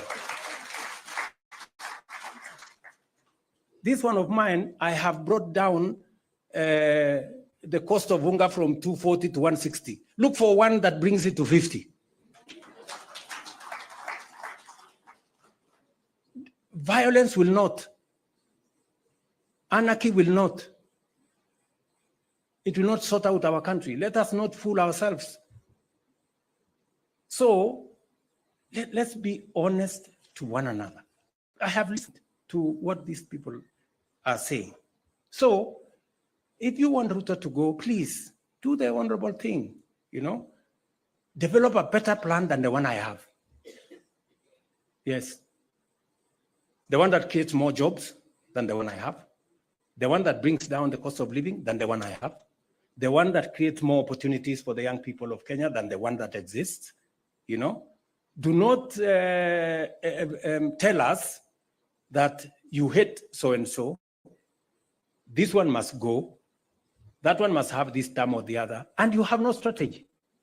I have said, you cannot replace a plan that is working that you don't like with no plan. The only thing you have, you are armed with hate and violence. And then you want us to agree with you? Really?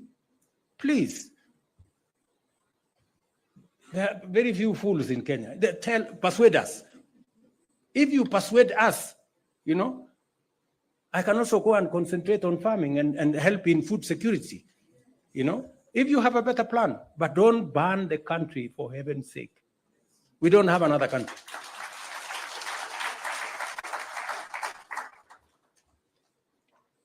And I want to ask the leaders,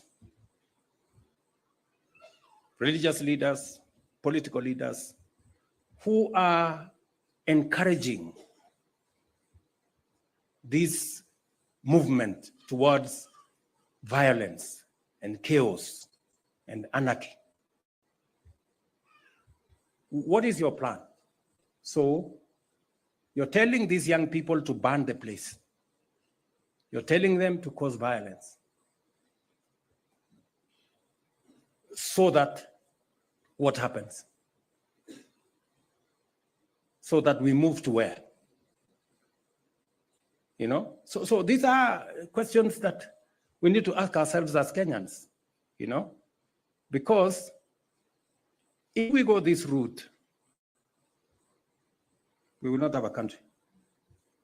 Yes. And the country does not belong to William Ruto. The country belongs to all of us. And if there is no country for William Ruto, there is no country for you. You know, so no. So let's really be honest with ourselves and let's be candid. What is it that we're trying to achieve? Yeah. So finally, good people, to the SME sector, your resilience in our nation is our nation's strength. Your success is our collective prosperity. Kenya will not be held hostage by violence. We will protect our economy, defend our democracy, and secure the livelihoods of all Kenyans. It is the responsibility that is on my shoulders now. And I want to assure this nation, I will do the best that I can to protect everybody and to protect everybody's business, because it is the responsibility that I have at the moment. Until that responsibility is exercised by somebody else, I will do it. You know, so let's just be clear that we cannot continue in this manner. We have to find another way of doing business. We cannot continue this way. It is not possible. We cannot continue to have people like Kevin. You know, we had many people with jobs on 24th. On 25th, their jobs went up in flames. We had many people with businesses on 24th. Today, they are living in squalor. They don't know what to do next. You know, and there are people who are telling us, oh, you know, 25th was very successful. Really? It was successful? With people having died? With so many people hurt? With so many businesses destroyed? With many businesses up in flames? Was it successful? We're going to answer those questions as we go forward. So, good people, let me say I am very happy that I came to participate in this international celebration of MSMEs, because if there was a place for us to participate, it is in this space, because it carries 80% of our working people in the Republic of Kenya. We will continue to work with you. We will continue to build the structures to support this space. And God willing, we're going to make it better. Asanteni sana, and God bless you. Thank you. Thank you very much, Your Excellency, for that wonderful and reflective speech. Your Excellency, if I may request that we remain on stage. Let's take our seats, please. Allow me to invite the CS, the PS, Susan. Let's also have the two gentlemen who will be representing the hustlers. We also are going to witness the launch of the strategic plan, the MSME Development Strategic Plan. Results, we to your right. So if we can kindly have the buzzer brought to stage. If we can have the buzzer brought.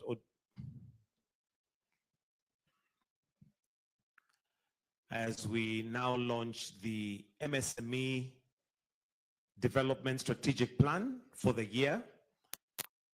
You can see.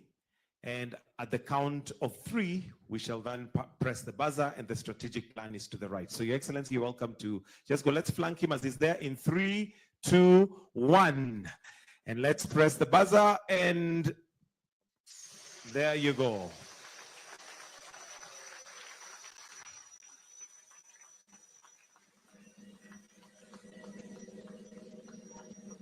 Perhaps to get a clearer view of it, I don't know if the curtains, they don't open this way. So we come and just see it from the bottom of the stage. It's right in there. Your Excellency, you're welcome to just come and stand from here and see it.